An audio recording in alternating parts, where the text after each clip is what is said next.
Last time we met, we had mentioned that Xerxes became king of Persia on a technicality. Mm-hmm. Recall that? Yeah. The Samaritans petitioned Xerxes because, if you recall, we mentioned, who did we talk about?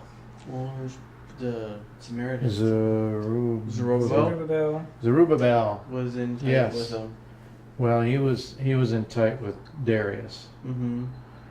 and so they all went back to build the wall, and the Samaritans were not real happy.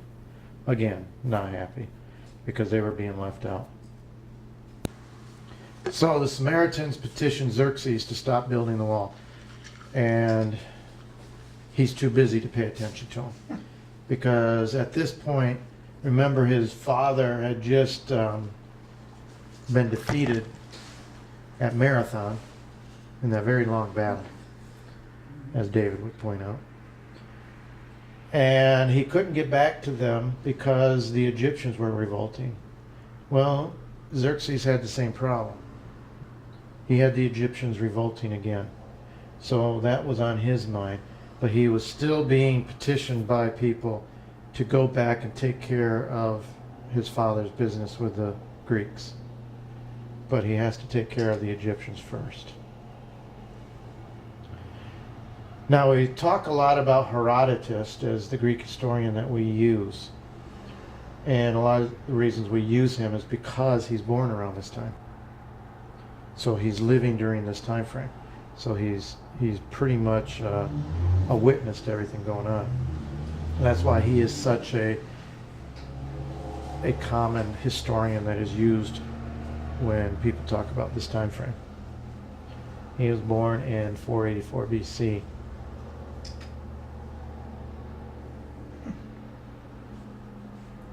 Now, Xerxes spends his first 2 years putting down the Egyptian revolts. And then the revolt is over. He returns to Susa. And this is a little story we get from Herodotus. Mardonius, the son of Gobryas, who was at the court and had more influence with him than any of the other Persians, being his own cousin, a child of a sister of Darius, plied him with discourse like the following. So he's talking to him about going back to Athens and taking care of his father's business.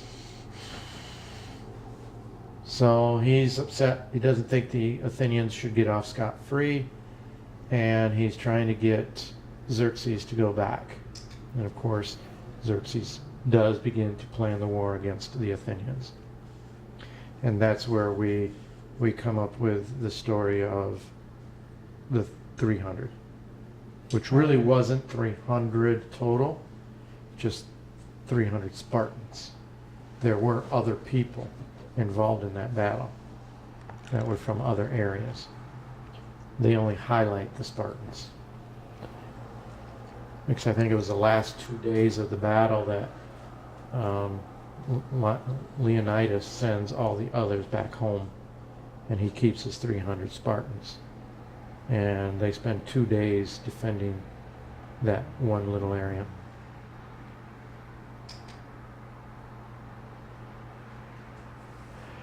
Now, there is a conflict. There's a difference of opinion on when the story of Esther actually took place, because the Bible says that it was Xerxes, King Xerxes. But Xerxes just means King of Kings. It's a title, it's not a name. And then the book of Esther in the translation says, calls him Xerxes. But there is questions as whether it was Xerxes or if it was Artaxerxes, which would be Xerxes' son, who took over after him. So it'd be a generation apart. But because the Bible has translated it and said in this point Xerxes, we're going to go with Xerxes for this study. So it says in Esther 2, 5 through 6. Now there was a in the citadel of Susa, a Jew of the tribe of Benjamin named Mordecai, son of Jair, son of Shimei, the son of Kish, who had been carried into exile from Jerusalem by Nebuchadnezzar, king of Babylon, among those taken captive with Jehoiachin, king of Judah. Now this goes along with your question about how we date events. Okay, it says he was carried away into exile by Nebuchadnezzar, king of Babylon, among those taken captive with Jehoiachin, king of Judah. And we go back and we look at when Jehoiachin was taken prisoner by Nebuchadnezzar. And it says that Jehoiachin was released when Marduk took the throne. And he was in prison for 37 years. So when Marduk took the throne, that was the 37th year of prison. So that would have been the first year of Marduk. And he reigned for 2 years. So we add the 2 years on. Then Neriglissar reigned for 4 years. And Labashi Marduk reigned for a few months. Then Nabonidus was on the throne for 17 years when Cyrus invaded. Cyrus was king for 10 years after taking Babylon. Cambyses II reigned for 7 years. We talked about him last week and the year before, not last week, but we talked to him the last time we met, and he died from that infection when he stabbed himself in the leg. Yeah. So that was 7 years. And then Darius was king for 36 years. Darius is Xerxes' father. And then Xerxes takes the throne.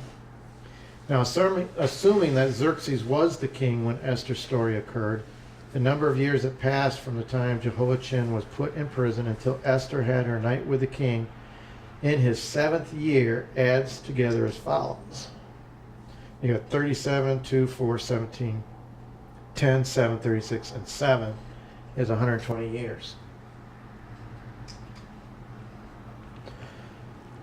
So when we take a look at that, we can look at Mordecai and look at his father Jair, his father Shimei, and his father Kish.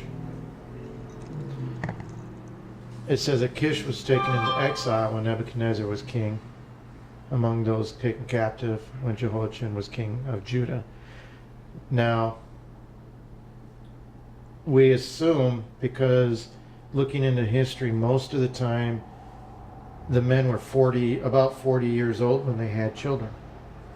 I don't know why, but every time I see these names in the generations, it's always they're 40 years old when this person's born, 42 years old when this person's born, 35 years old when this one's. So on an average, about 40. So if we assume 40 years for each of them, and Kish is taken captive, Shimei, it says that Shimei is Kish's son, but it doesn't say Shimei was taken into captivity. It says Kish was. So we have to assume that Shimei was born after Kish was taken into captivity. And we don't know how old Kish was, but I'm going to give him the benefit of the doubt so we can get to as close to Xerxes or Artaxerxes as possible. Artaxerxes being later. So if I said Kish was 10 years old when he was taken into captivity, but he didn't have a son until he's 40, now that's going to push the dates further and further, earlier and earlier than Artaxerxes. So if I want to figure out if it's Xerxes or Artaxerxes, I got to give the benefit of the doubt. So I'm going to say Kish was 40 when he was taken into captivity. And let's assume that his son was born the first year after he was taken into captivity, to give as many opportunities as possible to get to Artaxerxes at 40, 40, and 40. So if he was born the first year and was 40 when Jair was born, and Jair was 40 when Mordecai was born, we do the math, we've got 40 years between Shimei and Jair, and 40 years between Jair and Mordecai. That's 80 years when Mordecai is born. Now, assuming Xerxes is king during the time of Esther, and at the time that Esther has her night with the king, the 7th year, from the previous screen of 120 years after Jehoiakim was taken captive, you have 120 minus 80, that's 40. So that puts Mordecai at 40 years old in the 7th year of Xerxes. So anyway, it's plausible then that it was Xerxes that was king during Esther's time. Now let's compare history with the story of Esther and see if they line up. So in 482 BC, and the reason we're doing this now is because, as I just mentioned, Xerxes at war with Greece. Mm-hmm. So is it plausible that all of this was occurring during the time that he was at war? Mm-hmm. Right? Because they had that banquet, and remember back when he finished up with Egypt, what did they do? They had a party, they had a banquet. Ah, yeah. So that was possibly the banquet in which all of this started.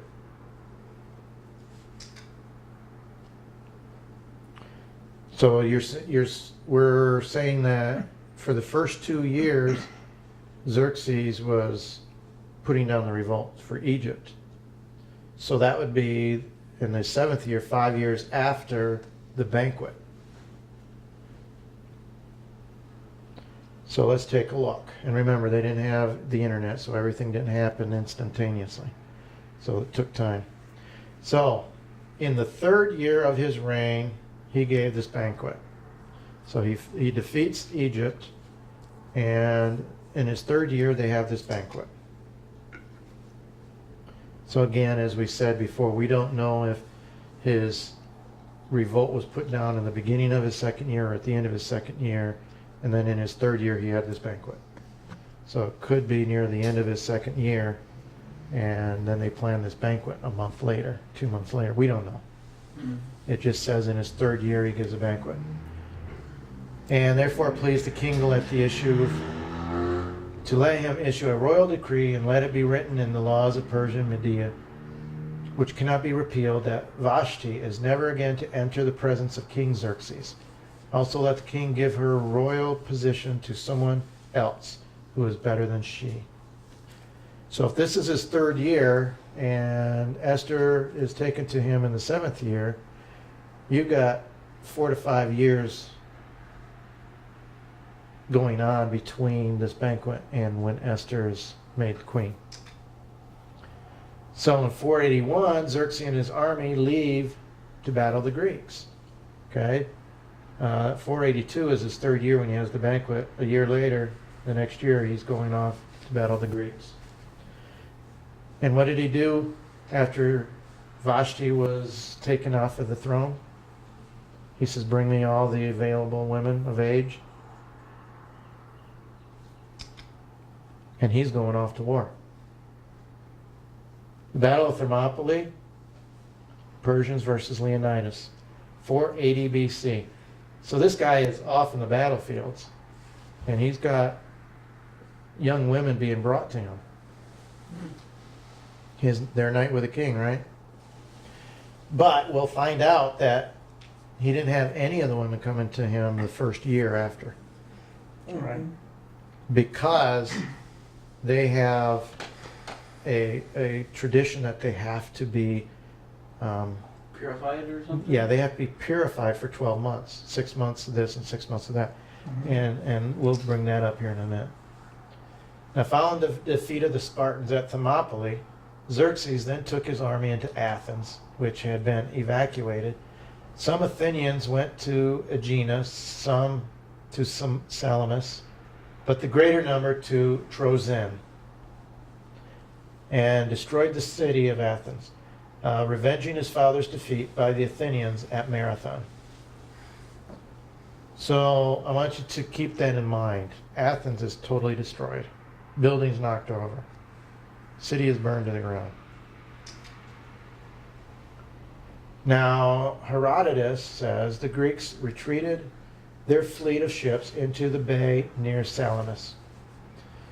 Xerxes requested the advice of his generals as to whether he should follow them. Keep in mind, Persians are not great sea-bearing fighters. Only one speaks up against following the Greeks into the Bay of Salamis. Her name is Artemisia, a female ruler of Halicarnassus.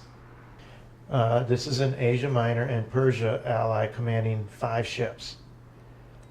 Now, when asked if they should pursue a sea battle against the Greeks, she advised Xerxes, saying, "O my lord, to tell thee plainly what I think to be most for thy advantage now." I don't know why they spoke so weirdly. At the king's English. Yeah.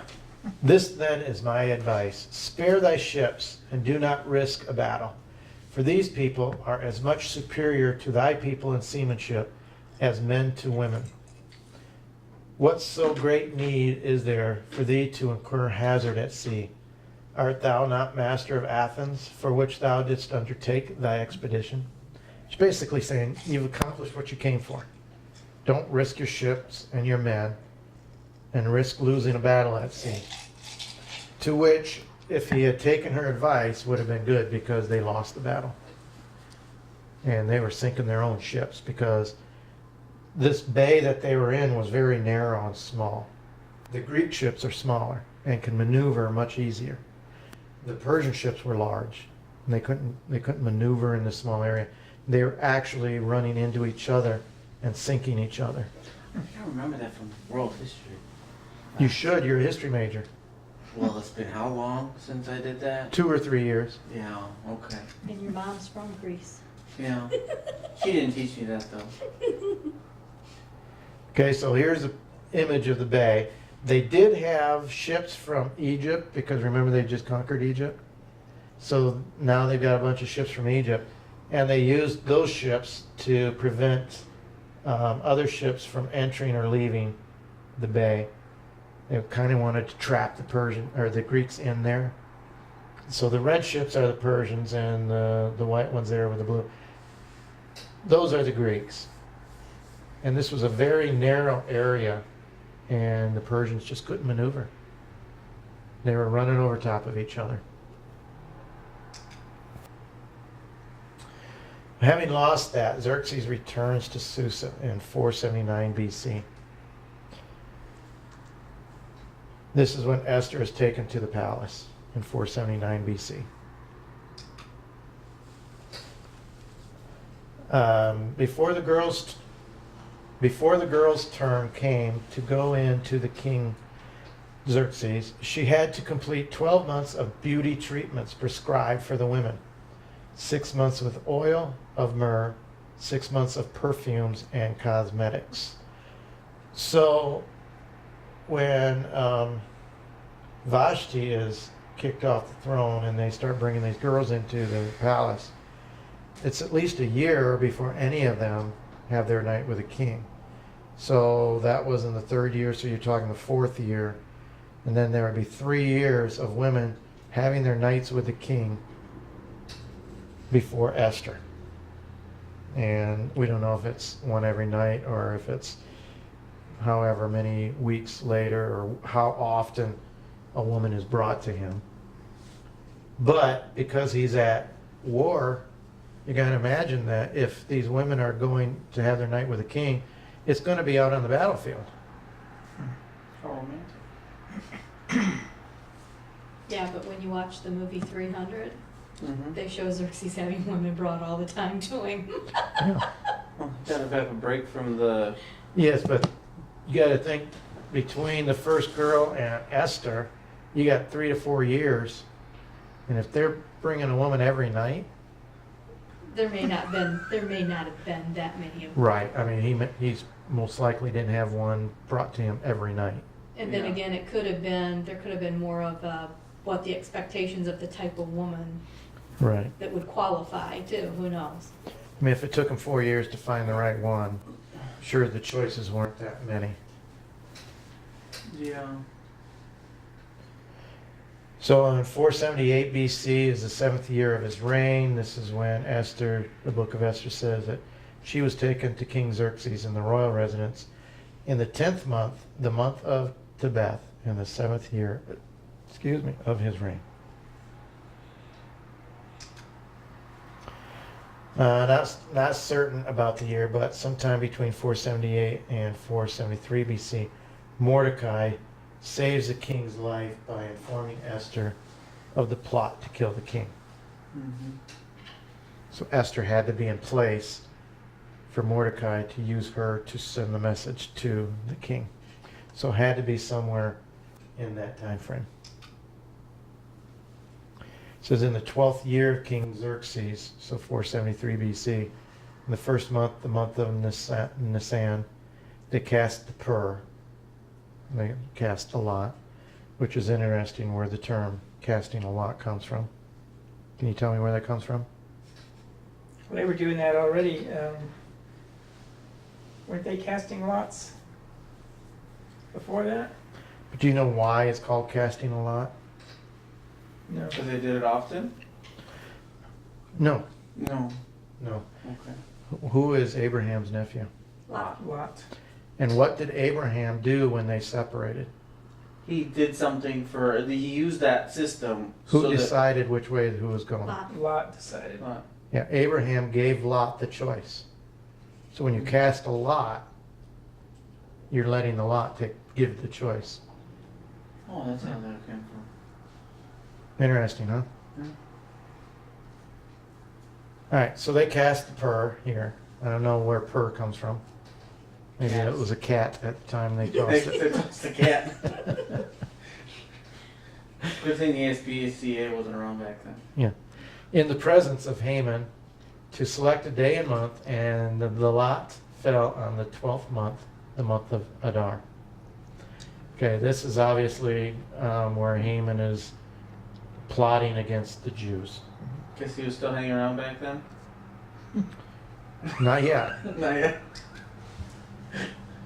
All right, so Esther dispatches. Okay, in Esther 3:13 through 14, dispatches were sent by couriers to all the king's provinces with the order to destroy, kill, and annihilate all the Jews, young and old, women and little children, on a single day, the 13th day of the 12th month, the month of Adar, and to plunder their goods. A copy of the text of the edict was to be issued as law in every province and made known to the people of every nationality so they would be ready for that day. Now, do you remember, why is Haman plotting against the Jews? Because Mordecai won't bow down to him. Right. So why the Jews? Haman has a issue with Jews. Because Mordecai's a Jew. Right. So why not just take it out on Mordecai? Why all the Jews? He has a lineage. Oh yeah, Agag, that's right. I forgot about that. Haman, the Agagite. Haman is a direct descendant of Agag, the king of the Amalekites. 1 Samuel 15, God ordered Saul to kill every person and animal of the Amalekites. But Saul spares the life of Agag and the best of the animals. Through Saul's disobedience, Haman is born and plots to kill all the Jews because of Mordecai. Mm-hmm. So his hatred of the Jews is why he's attacking all the Jews instead of just targeting. It was just an opportune moment to pursue that vendetta. It's the same as some people are nowadays, you know. The whole generation's the same. It does, you know, that whole nationality. So Right. let's take out the whole nationality instead of, The one person. yeah. Yeah. Now Haman plots to hang Mordecai outside of his house. And that same day, Esther invites him to a dinner with the king and her. And Haman gloats as he's building these gallows that he's the only other person other than the king invited by the queen to dinner. And of course, they have dinner. She invites him back one more time. And it says in Esther 4:7-9, says that that morning Haman is in the palace. When the king is going through the night before, he goes through the histories, his documents, because he couldn't sleep. And he finds where Mordecai saved his life by telling them about the plot against him. And he asks, have we done anything for this Mordecai? And he finds out he hasn't. So he brings Haman in, and Haman says that for the man the king delights to honor, have them bring a royal robe the king has worn, and a horse the king has ridden, one with royal crest placed on his head. Then let the robe and horse be entrusted to one of the king's most noble princes. Let them robe the man the king delights to honor, and lead him on the horse through the city streets, proclaiming before him, this is what is done for the man the king delights to honor. Of course, Haman thinks that he's the one the king wants to honor.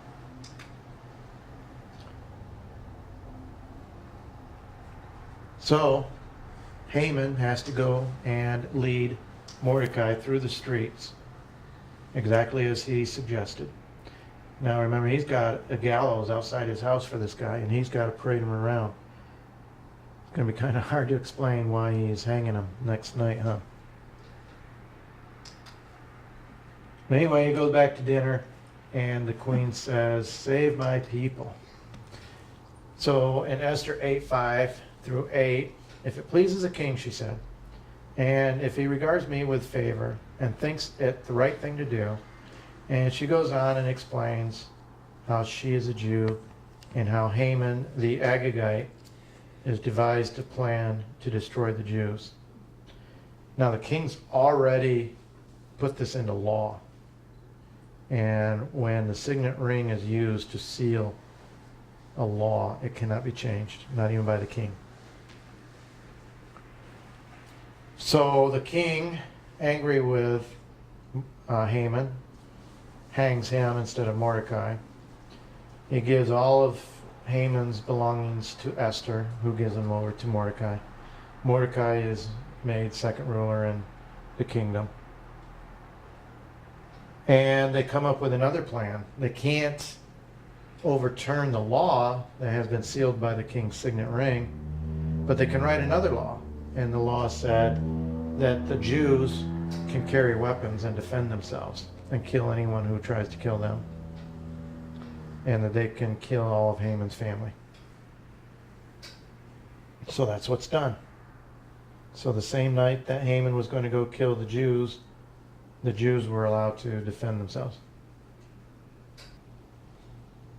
So when we look back at the history and we follow what's going on, it falls in line with the time that Xerxes was back in the royal city when Esther became queen.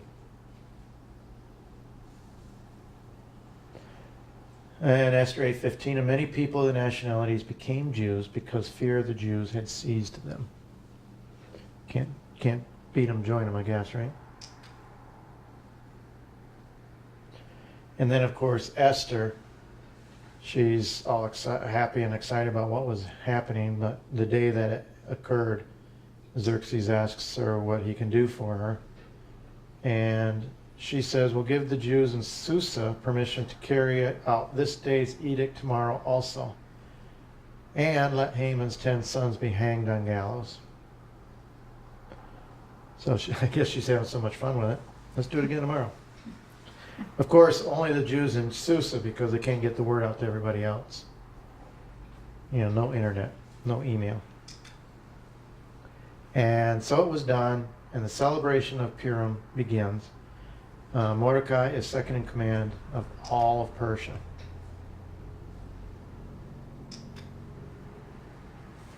And the fear of the Jews throughout Persia now.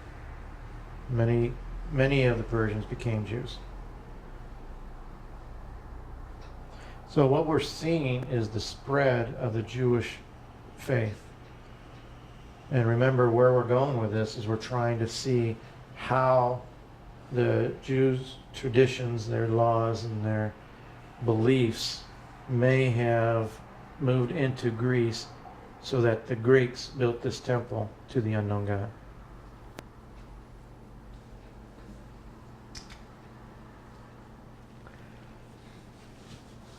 Now in 470 BC,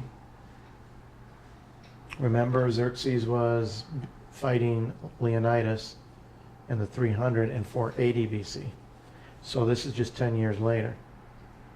Only a few years after Esther becomes queen. So it kind of puts into perspective when Socrates was in history. It's right around the same time as Esther. And only 5 years before Xerxes dies, is killed. He's actually murdered by his son Darius. Then, of course, Xerxes' other son, Artaxerxes, kills Darius and takes the throne. So not every family is perfect, right? And I want you to keep in mind that when Socrates is born in 470 BC, this is after Xerxes has decimated the city. So he's born in a city that is just totally destroyed. It's not like you see in the movies where it's perfect columns and white robes and everybody is walking around and philosophizing. Yeah. Pontificating. Mm-hmm. Yeah. The city's destroyed. They're at war. They continue to be in war with the Persians throughout Socrates' life. Socrates actually does serve in the Athenian army.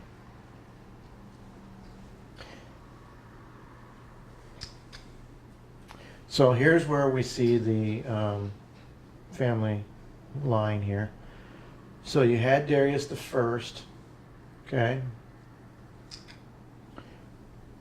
Xerxes, Esther is married to Xerxes. We don't know if they had any children. Some people think they did, but those are the people who think that she was married to Artaxerxes and that Darius was their son. But that's not the case. And remember, Vashti, married to Xerxes, they had Artaxerxes together. So Artaxerxes the First is the son of Vashti and Xerxes. Now let's take a close look at Socrates. We will do that the next time we meet because this is a long section. And it looks like we are about out of time.